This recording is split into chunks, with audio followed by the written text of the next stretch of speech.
ನಮಸ್ಕಾರ. ಇವತ್ತು ನಾನು ಯಾವ ಟಾಪಿಕ್ ಬಗ್ಗೆ ಮಾತಾಡ್ತಾ ಇದ್ದೀನಪ್ಪ ಅಂತ ಹೇಳಿದ್ರೆ, ಜೀವನದಲ್ಲಿ ಯಾರಿಗೆ ಕಷ್ಟ ಬರಲ್ಲ ಹೇಳಿ?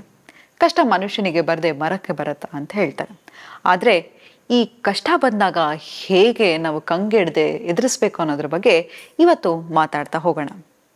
ಮೊದಲನೇದಾಗಿ, ಎಲ್ಲರಿಗೂ ಕಷ್ಟ ಇದ್ದೇ ಇರುತ್ತೆ ಗೆಳೆಯರೆ. ಯಾರೇ ಆಗಿರಲಿ, ಅತಿ ದೊಡ್ಡ ಶ್ರೀಮಂತ ಆಗಿರಲಿ ಅಥವಾ ಮೋಸ್ಟ್ ಚಿಯರ್ಫುಲ್ ಪರ್ಸ್ನಾಲಿಟಿ ಆಗಿರಬಹುದು, ಎಂಥವರಿಗೂ ಕಷ್ಟ ಇದ್ದೇ ಇರುತ್ತೆ. ಎಲ್ಲರಿಗೂ ಜೀವನದಲ್ಲಿ ಕಷ್ಟ ಇದ್ದೇ ಇರುತ್ತೆ. ಆದರೆ ಅದನ್ನು ಹೇಗಪ್ಪ ಫೇಸ್ ಮಾಡೋದು ಅನ್ನೋದ್ರ ಬಗ್ಗೆ ಇವತ್ತು ನಾವು ಮಾತಾಡ್ತಾ ಹೋಗೋಣ. ಮೊದಲನೇದಾಗಿ ನಾವು ಅಕ್ನಾಲೇಜ್ ಮಾಡಬೇಕು. ನೋಡಿ, ಎಲ್ಲರಿಗೂ ಪ್ರಾಬ್ಲಮ್ ಇದ್ದೇ ಇರುತ್ತೆ. ಆ ಪ್ರಾಬ್ಲಮನ್ನು ನಾವು ಯಾವಾಗ ಅಕ್ನಾಲೇಜ್ ಮಾಡ್ತೀವೋ ಆಗ ನಮ್ಮ ಕಷ್ಟ ಕಮ್ಮಿ ಆಗ್ತಾ ಹೋಗುತ್ತೆ.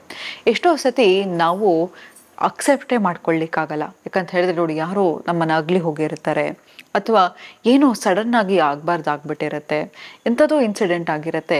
ಮೊದಲನೇದಾಗಿ ನಾವು ಪ್ರಾಬ್ಲಮನ್ನು ಅಕ್ಸೆಪ್ಟ್ ಮಾಡಬೇಕು, ಅಕ್ನಾಲೇಜ್ ಮಾಡಬೇಕು.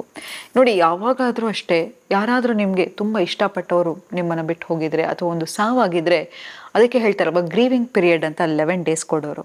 ಹಾಗೆ ನಾವು ಅದಾದಮೇಲೆ ಕ್ರಮೇಣವಾಗಿ ಕಮ್ಮಿ ಆಗ್ತಾ ಹೋಗುತ್ತೆ. ಅದೇ ಮನುಷ್ಯನ ಗುಣ. ಯಾಕಂತ ಹೇಳಿದ್ರೆ ದೇವರು ಮರುವು ಅನ್ನೋದು ಮನುಷ್ಯನಿಗೆ ಕೊಟ್ಟಿರೋದೇ ಅದಕ್ಕಾಗಿ ಅಂತೆ. ಯಾಕಂತ ಹೇಳಿದ್ರೆ ನಾವು ನೋಡಿ, ಇವಾಗಲೂ ನಾನು ನಿಮ್ಮನ್ನ ಕೇಳ್ತೀನಿ ಒಂದೇ ಒಂದು ಕ್ವಶನ್ನು. ನಿಮ್ಮ ಜೀವನದಲ್ಲಿ ಸುಖವಾಗಿದ್ದ ಘಟನೆಗಳನ್ನು ನೆನೆಸ್ಕೊಳ್ಳಿ. ಯಾವುದೋ ಒಂದು ಕೈ ಬೆರಳು ಎಣಿಕೆ ಎಷ್ಟು ಹೇಳ್ತೀರಾ? ಅದೇ ನಿಮ್ಮ ಜೀವನದಲ್ಲಿ ಕಷ್ಟವಾಗಿದ್ದ ಘಟನೆ ಹೇಳಿ ಅಂತ ಹೇಳಿದ್ರೆ ಸಾವಿರಾರು ಘಟನೆಗಳನ್ನ ಹೇಳ್ತಾ ಹೋಗ್ತೀರಾ. ಮನುಷ್ಯ ಹೇಗಪ್ಪ ಅಂತ ಹೇಳಿದ್ರೆ, ಒಳ್ಳೇದಾಗಿರೋದನ್ನು ಮರ್ತು ಹೋಗ್ಬಿಡ್ತೀವಿ, ಕೆಟ್ಟದನ್ನು ನೆನೆಸ್ಕೊತಾ ಹೋಗ್ತೀವಿ.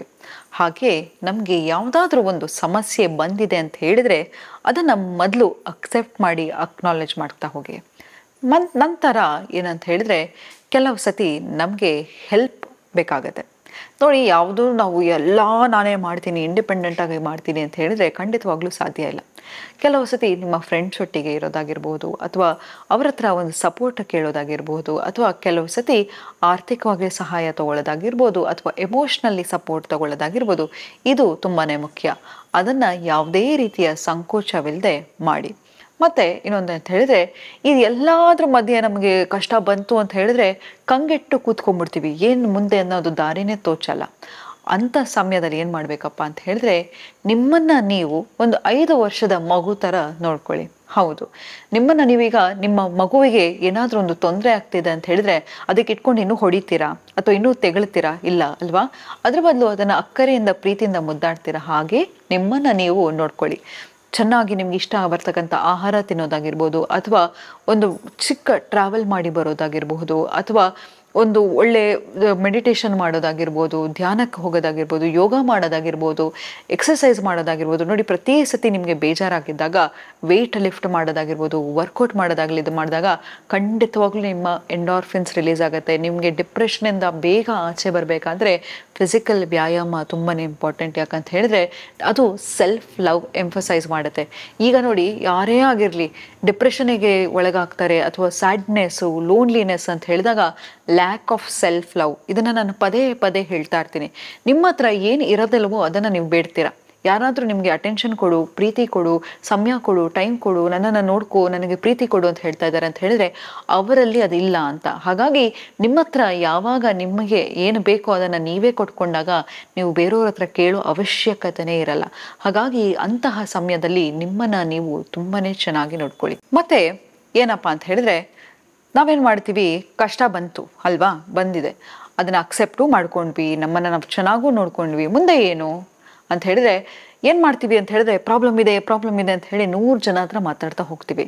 ಆದರೆ ಸೊಲ್ಯೂಷನ್ ಏನು? ಪ್ರಾಬ್ಲಮ್ ಇದೆ ಅಂತ ನನಗೂ ಗೊತ್ತು, ನಿಮಗೂ ಗೊತ್ತು, ಅಥವಾ ನೀವು ಡಿಸ್ಕಸ್ ಮಾಡ್ತಕ್ಕಂತಹ ನಿಮ್ಮ ಫ್ರೆಂಡ್ಸಿಗೂ ಕೂಡ ನಿಮ್ಮ ಹತ್ರ ಪ್ರಾಬ್ಲಮ್ ಇದೆ ಅಂತ ಗೊತ್ತು.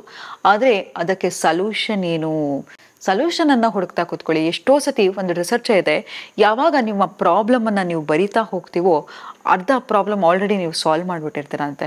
ಇದನ್ನು ಬೇಕಾದ್ರೆ ಟ್ರೈ ಮಾಡಿ ನೋಡಿ. ನಾನು ಲಾಸ್ಟ್ ಟೈಮು ಒಂದು ಸಂಚಿಕೆಯಲ್ಲಿ ಹೇಳಿದ್ದೆ, ಓವರ್ ಥಿಂಕಿಂಗ್ ಮಾಡಿದಾಗ ಹೇಗೆ ಆ ಓವರ್ ಥಿಂಕಿಂಗ್ ಆಚೆ ಬರಬೇಕು ಅಂತ ಹೇಳಿದರೆ ಒಂದು ಸಂಕ್ಷಿಪ್ತವಾಗಿ ಹೇಳ್ತೀನಿ. ಅದ್ರ ಬಗ್ಗೆನೇ ಒಂದು ಸಂಚಿಕೆ ಮಾಡಿದ್ದೀನಿ. ಆದರೂ ಈ ಸಂಚಿಕೆಯಲ್ಲಿ ಒಂದು ಬ್ರೀಫ್ ಆಗಿ ಎಕ್ಸ್ಪ್ಲನೇಷನ್ ಕೊಡ್ತೀನಿ. ಯಾವಾಗ ನೀವು ಓವರ್ ಥಿಂಕಿಂಗ್ ಮಾಡ್ತೀರಾ ಅಂತ ಹೇಳಿದ್ರೆ ಅದಕ್ಕೆ ಒಂದು ನಿರ್ದಿಷ್ಟವಾದ ಒಂದು ಸಮಯವನ್ನು ಇಟ್ಕೊಳ್ಳಿ. 5 ಗಂಟೆಯಿಂದ 5:30 ಅಥವಾ 6 ಗಂಟೆಯಿಂದ 6:30 ಕೂತ್ಕೊಂಡು ಬರೆಯೋದಾಗಿರ್ಬೋದು ಆ ಸಮಸ್ಯೆಗಳನ್ನೆಲ್ಲ. ಅದರಲ್ಲಿ ಅತಿ ಮುಖ್ಯವಾದ ಒಂದು ಸಮಸ್ಯೆ ಯಾವುದಿದೆ ಅಂತ ಅದನ್ನು ಟಿಕ್ ಮಾಡಿ ಅದಕ್ಕೆ ಸೊಲ್ಯೂಷನನ್ನು ಹುಡುಕ್ತಾ ಹೋಗಿ ಅಂತ. ಹಾಗೆ ಈಗಲೂ ಅಷ್ಟೇ, ನಿಮಗೆ ಯಾವುದಾದ್ರೂ ತುಂಬ ಸಮಸ್ಯೆ ಇದೆ ಅಂತ ಹೇಳಿದಾಗ ಅದನ್ನು ಕೂತು ಬರೆದಾಗ ನೀವು ಒಂದು ಥರ್ಡ್ ಪರ್ಸನ್ ಆಗಿ ನೋಡ್ತೀರಾ. ನೋಡಿ, ಇವತ್ತು ಯಾರೇ ಆಗಿರಲಿ, ನಾವೆಲ್ಲ ಎಷ್ಟು ಒಳ್ಳೆ ಅಡ್ವೈಸ್ ಮಾಡ್ತೀವಿ ಅಂತ ಹೇಳಿದರೆ ಹಬ್ಬ ನಮಗೊಂದು ಅವಾರ್ಡ್ ಕೊಡ್ಬೋದು ಅಲ್ವಾ. ನಮ್ಮ ಫ್ರೆಂಡ್ಸ್ ಯಾರು ಮಚ ಹಿಂಗಾಗೋಗ್ಬಿಟ್ಟಿದೆ ಕಣೋ ಅಂತ ಬಂದರೆ ನಾವು ಕೊಡೋಂಥ ಸೊಲ್ಯೂಷನ್ ಇಡೀ ಪ್ರಪಂಚದಲ್ಲೇ ಯಾರು ಕೊಡ್ಲಿಕ್ಕೆ ಸಾಧ್ಯ ಇಲ್ಲ, ಅಷ್ಟು ಚೆನ್ನಾಗಿ ಸೊಲ್ಯೂಷನ್ ಕೊಡ್ತೀವಿ. ಆದರೆ ನಮ್ಮ ಸಮಸ್ಯೆ ಬಂದಾಗ ನಾವು ಏನು ಮಾಡ್ತೀವಿ, ಅಯ್ಯಯ್ಯೋ ಅಂತ ಹೇಳಿಬಿಟ್ಟು ಇಡೀ ಆಕಾಶನೇ ತಲೆ ಮೇಲೆ ಬಿದ್ದ ಹಾಗೆ ಕೂತ್ಕೊಂಡು ಕೊರ್ಗಕ್ಕೆ ಶುರು ಮಾಡಿಬಿಡ್ತೀವಿ. ಹಾಗೆ ಮಾಡೋಕ್ಕೆ ಹೋಗ್ಬೇಡಿ. ಯಾವಾಗ ನೀವು ಬರಿತೀರಾ ಅಲ್ವಾ, ಆಗ ನೀವು ಒಂದು 3ನೇ ವ್ಯಕ್ತಿಯಾಗಿ ನಿಮ್ಮ ಪ್ರಾಬ್ಲಮನ್ನು ನೋಡ್ತಾ ಹೋಗ್ತೀವಿ. ನಾನು ಎಷ್ಟೋ ಜನಕ್ಕೆ ಇದನ್ನು ಕೊಟ್ಟಿದ್ದೀನಿ ಸೊಲ್ಯೂಷನ್. ಏನಂತ ಹೇಳಿದ್ರೆ, ನಿಮ್ಮ ಪ್ರಾಬ್ಲಮನ್ನು ಒಂದು ಮೂವಿ ಥರ ನೋಡ್ತಾ ಹೋಗಿ ಆಯಿತಾ. ಆಗ ಏನಾಗುತ್ತೆ, ನೀವು ಒಂದು 3ನೇ ವ್ಯಕ್ತಿಯಾಗಿ ಆ ಪ್ರಾಬ್ಲಮಿಂದ ಡಿಸ್ಟೆನ್ಸಿಗೆ ಒಳಗಾಗ್ತೀರಾ. ಆಗ ಮಾತ್ರ ನಿಮಗೆ ಸೊಲ್ಯೂಷನ್ ಕೊಡಲಿಕ್ಕೆ ಸಾಧ್ಯ. ಯಾವಾಗ ನೀವು ಪ್ರಾಬ್ಲಮಿಗೆ ಅಂಟ್ಕೊಂಡಿರ್ತೀರಾ, ಏನೋ ನನಗೆ ಸೊಲ್ಯೂಷನ್ ಹುಡುಕಬೇಕು ಅಂತ ಹೇಳಿದಾಗ ಖಂಡಿತವಾಗ್ಲೂ ಅದಕ್ಕೆ ಚಾನ್ಸೇ ಇಲ್ಲ. ಯಾಕೆ ಯಾವಾಗ ನೀವು ಆ ಪ್ರಾಬ್ಲಮಿಂದ ದೂರ ಆಗ್ತೀವ ಆಗ ಸೊಲ್ಯೂಷನ್ ಸಿಗಲಿಕ್ಕೆ ಸ್ಟಾರ್ಟ್ ಆಗುತ್ತೆ. ಮತ್ತಿನ್ನೊಂದೇನಪ್ಪ ಅಂತ ಹೇಳಿದರೆ, ನಮ್ಮ ಲೈಫಲ್ಲಿ ಏನೇ ಆಗಿದ್ರೂ ಕೂಡ ಒಂದು ಎಕ್ಸ್ಪೀರಿಯನ್ಸ್ ಆಗುತ್ತೆ. ನಾನು ಇದ್ರ ಬಗ್ಗೆ ಎಷ್ಟೋ ಸತಿ ಮಾತಾಡಿದ್ದೀನಿ. ನಿಮ್ಮ ಜೀವನದಲ್ಲಿ ಏನೇ ಆಗಿರಲಿ, ಇವತ್ತು ತಿರುಗಿ ನೋಡಿ, ಮುಂಚೆ ಏನಿದ್ರೋ ಅದಕ್ಕಿಂತ ಒಳ್ಳೆ ಸ್ಥಾನದಲ್ಲೇ ಇರ್ತೀರ. ನೋಡಿ, ನಾವು ಈ ಭೂಮಿಗೆ ಬಂದಿರೋದು ಒಂದು ಪಾಠ ಕಲೀಲಿಕ್ಕೆ. ಆದರೆ ಪ್ರತಿಯೊಂದು ಎಕ್ಸ್ಪೀರಿಯನ್ಸಿಂದ ನಾವು ಕಲಿಬೇಕಾಗಿರೋ ಪಾಠ ಎಷ್ಟೊಂದಿರುತ್ತೆ. ಅದನ್ನು ನೋಡಿ, ಯಾವಾಗಲೂ ಅಷ್ಟೇ ನಾವು ಕಲಿಯುವಾಗ ನಮಗೆ ತುಂಬಾ ಕಷ್ಟ ಅನಿಸುತ್ತೆ. ಆದರೆ ಕಲ್ತ ಮೇಲೆ ಅದನ್ನೇ ಹೇಳ್ತಾರಲ್ಲ, ಕಲಿಯೋ ತನಕ ಬ್ರಹ್ಮವಿದ್ಯೆ, ಕಲ್ತ ಮೇಲೆ ಕೋತಿ ವಿದ್ಯೆ ಅಂತ. ಹಾಗೆ ಕಲಿಯುವಾಗ ನಮಗೆ ಅಯ್ಯೋ ಇಷ್ಟು ಕಷ್ಟ ಇದೆ, ನನಗೆ ಹಿಂಗಾಗಬೇಕಾ, ಬೇರೆಯವ್ರಿಗೆಲ್ರಿಗೂ ಇಷ್ಟು ಚೆನ್ನಾಗಿದೆ ಲೈಫು, ಹೀಗೆ ಹಾಗೆ ಅಂತೆಲ್ಲ ಅನ್ಕೋತಾ ಇರ್ತೀವಿ. ಆದರೆ ನಮ್ಮ ಜೀವನ ನಮಗೆ ಒಂದು ಎಕ್ಸ್ಪೀರಿಯನ್ಸನ್ನು ಕಲಿಸ್ಲಿಕ್ಕಿದೆ. ಸೊ ಹಾಗಾಗಿ ನೀವು ಇದರಿಂದ ಪಾಠವನ್ನು ಕಲಿಯಬೇಕಾಗತ್ತೆ. ಆ ಪಾಠವನ್ನು ಕಲಿತು ನಿಮ್ಮ ಜೀವನವನ್ನು ಮುಂದೆ ಇನ್ನೂ ಅದ್ಭುತವಾಗಿ ರೀಚ್ ಆಗ್ಬೋದು.